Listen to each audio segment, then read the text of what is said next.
ज्ञानेश्वर ठाकरे, विज्ञान शिक्षिका, मीनाताई माध्यमिक विद्यालय नवखळा, तहसील नागभीड, जिल्हा चंद्रपूर। आज आपण या शैक्षणिक व्हिडिओमध्ये बघणार आहोत वर्ग 10चं प्रकरण 9 मधील कार्बनी संयुगे या प्रकरणातील कार्बनी संयुगाच्या नामकरण पद्धती। यामध्ये आपण IUPAC नामकरण पद्धती म्हणजेच क्रियात्मक गट जोडून बनवलेली नामकरण पद्धती हे शैक्षणिक साहित्याच्या माध्यमातून इथे बघणार आहोत। यासाठी मी एक शैक्षणिक साहित्य केलेलं आहे। ॲल्युमिनियमचे रॉड वापरून आणि खरड्याचे बॉक्सेस बनवून त्यावर व्हाईट पेपर लावून त्यावर मी क्रियात्मक गट, हॅलोजन्स, त्यानंतर सिंगल बॉन्ड, डबल बॉन्ड, त्यानंतर अल्केन वगैरे म्हणजे हायड्रोकार्बन सगळे लिहून ते एकमेकांमध्ये असे फसवलेले आहे आणि हे IUPAC असं शैक्षणिक साहित्य इथे IUPAC नॉमेनक्लेचरचं मी तयार केलेलं आहे। तर यामध्ये आपण क्रियात्मक गट आज बघणार आहोत। त्यातला पहिला गट आहे अल्कोहोल। तर सर्वप्रथम बघूया आपण IUPAC म्हणजे काय। तर IUPAC म्हणजे international union of pure and applied chemistry. या पद्धतीमध्ये सर्व प्रकारच्या कार्बनी संयुगांना विशिष्ट नाव देण्याची तरतूद आहे। आपण इथे एकाच क्रियात्मक गट असलेल्या काही सरळ शृंखला संयुगांना IUPAC नाव कसे देतात ते पाहूया। कोणत्याही कार्बनी संयुगाच्या IUPAC नावाचे 3 घटक असतात, ते म्हणजे जनक, उपसर्ग आणि प्रत्यय। तर आपण यामध्ये यांना उपसर्ग, जनक, प्रत्यय या क्रमाने त्यांना लिहितात। एखाद्या संयुगाला IUPAC नाव देताना सरळ शृंखला संयुगाचे रचनासूत्र आपल्याला प्रथम लिहायचे असते।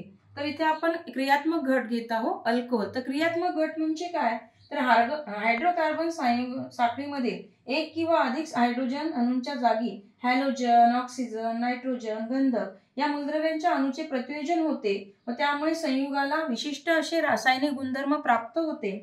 त्याला त्या अणू किंवा त्या विषम अणू किंवा अणुगटाला आपण क्रियात्मक गट असे म्हणतो। तर आपण या व्हिडिओमध्ये क्रियात्मक गट पहिला बघूया अल्कोहोल। याचं सूत्र आहे संक्षिप्त OH। याला IUPAC नाव आहे ओल, OL, ओल किंवा मराठीमध्ये ओल लिहितो आपण। मी इथे उदाहरण घेतलेलं आहे प्रोपिल अल्कोहोलचं, प्रोपिल अल्कोहोल।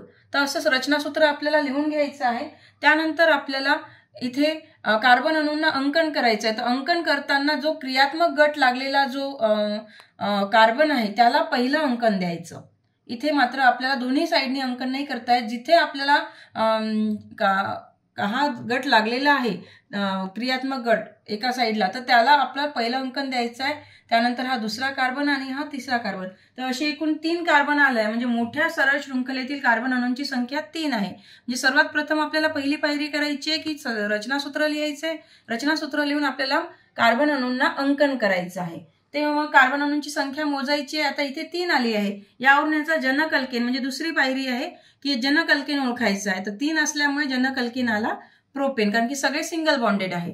त्यानंतर क्रियात्मक गट अल्कोहोल जोडलेला आहे।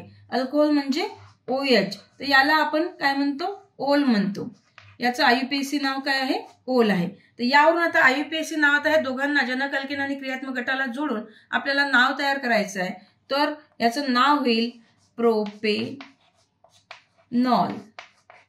प्रोपेनॉल। जर आपण इंग्रजीमध्ये पाहिलं, इंग्रजीमध्ये प्रोपेनचं स्पेलिंग आहे PROPANE, PANE। तर हा ई रिप्लेस आपल्याला करायचा आणि त्या जागी OL टाकायचा आहे, म्हणजे प्रोपेनॉल। प्रोपे ए लिहिलं, N लिहिलं आणि ई न लिहिता त्या ठिकाणी मी O आणि L लिहिलं। तर याचं IUPAC नाव झालं प्रोपेनॉल आणि याचं सामान्य नाव होतं प्रोपिल अल्कोहोल। तर अशा प्रकारे हा प्रोपेनॉल, तर आपण प्रोपेन 1 ऑल पण म्हणू शकतो याला, म्हणजे पहिल्या कार्बनला लागला असल्यामुळे समजा हा म्हणजे क्रियात्मक गट इथे दुसऱ्या कार्बनला लागला असता तर याला आपण प्रोपेन 2 ऑल पण म्हटलं असतं। तर बघा, तर आपण आता इथे प्रोपिल अल्कोहोलचं सूत्र म्हणजेच प्रोपेनॉल जे आपण IUPAC नाव काढलेलं आहे हे मी शैक्षणिक साहित्य तयार केलं आहे, त्यामध्ये आपण करून पाहूया। बघा, CH3 single bond, CH2 single bond, CH2 हा सिंगल बॉन्ड घेतलाय वरती आणि हा OH ग्रुप म्हणजे CH2 ला हा OH ग्रुप लागलेला आहे। अशा प्रकारे 3 कार्बन आलेले आहे, त्यामुळे आणि OH ग्रुप म्हणजे अल्कोहोलचा ग्रुप आहे। तर हा याचं नाव आहे प्रोपेनॉल किंवा प्रोपेन 1 ऑल। पहिल्या कार्बनला लागल्यामुळे प्रोपेन 1 ऑल। समजा दुसऱ्या कार्बनला लागला असता तर तो प्रोपेन 2 ऑल झाला असता। तर अशा प्रकारे आपण अल्कोहोल इथे बघितलेला आहे। यानंतर आपण वळूया हॅलोजन ग्रुपकडे।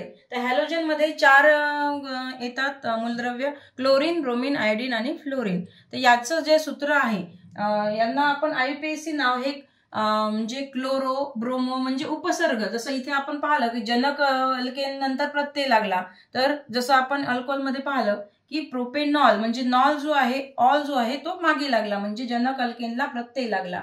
पण आता हॅलोजनच्या बाबतीत मात्र तसं नाही. हॅलोजनच्या बाबतीत जनक अल्केनला म्हणजे उपसर्ग लागेल, म्हणजे समोर लागेल.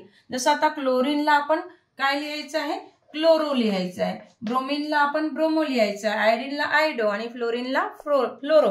तर IUPAC नाव त्यांचं ते राहणार आहे. आणि त्यांचं सूत्र जर पाहिलं आपण तर RCl. जसं आता मी क्लोरीन घेतलं तर RCl. R हा अल्किल ग्रुप आहे आणि Cl जसं मी इथे उदाहरण घेतलेलं आहे तर R मी ब्युटिल घेतलेलं आहे. ब्युटिल म्हणजे 1 2 3 4 कार्बन आहे म्हणून ब्युटिल. R मी ब्युटिल घेतला आणि क्लोरीन घेतलं आहे. तर सामान्य नाव झालं याचं ब्युटिल क्लोराईड. ब्युटिल क्लोराईड हे सामान्य नाव. चला तर मग आता आपण याचं IUPAC नाव पाहूया. तर आपण जिथे ज्याला क्रियात्मक गट जोडलेला आहे त्याला 1 अंकन करतो त्या कार्बनला. तर 1 अंकन, हा दुसरा, तिसरा आणि हा चौथा. म्हणजे किती कार्बन आहे आपल्याकडे, 4 कार्बन आहे. तर 4 कार्बन आहे. तर जनक अल्केन काय झालेला आहे, जनक अल्केन झालेला आहे आपला ब्युटेन. ब्युटेन. क्रियात्मक गट कोणता लागला आहे, क्लोरो, म्हणजे क्लोरीनचा लागलेला आहे. क्लोरो गट लागलेला आहे. क्रियात्मक गट उपसर्ग लागेल. तर आता दोघांचंही कंबाईन होऊन IUPAC नाव काय तयार होईल, क्लोरो ब्युटेन. तर याचं नाव काय होणार, क्लोरो ब्युटेन. IUPAC नाव होणार क्लोरो ब्युटेन आणि सामान्य नाव होणार ब्युटिल क्लोराईड. तर चला आपण आता शैक्षणिक साहित्याच्या माध्यमातून बघू. ब्युटिल क्लोराईड म्हणजेच आपला क्लोरो ब्युटेन कसा तयार होत आहे. CH3 single bond CH2 single bond CH2 single bond CH2. बघा हे 4 कार्बन झालेले आहे आणि सिंगल बॉन्ड Cl हा क्लोरीनचा ग्रुप त्याला जोडलेला आहे.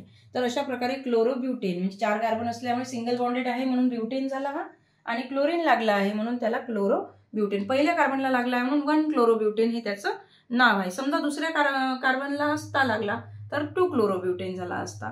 अशा प्रकारे ब्रोमो प्रोपेन, ब्रोमो इथेन, फ्लोरो प्रोपेन इथेन ब्युटेन, अशा प्रकारे आपण इथे त्यांना म्हणजे IUPAC नाव देऊ शकतो. आणि त्याचं स्ट्रक्चर आपल्याला माहित असेल तर स्ट्रक्चर तयार करू शकतो, आणि नाव माहित असेल तर नावापासून स्ट्रक्चर कसं तयार करतात हे विद्यार्थी या माध्यमातून म्हणजे शैक्षणिक साहित्याच्या माध्यमातून अगदी सरळ आणि सहज पद्धतीने ते शिकू शकतात. धन्यवाद.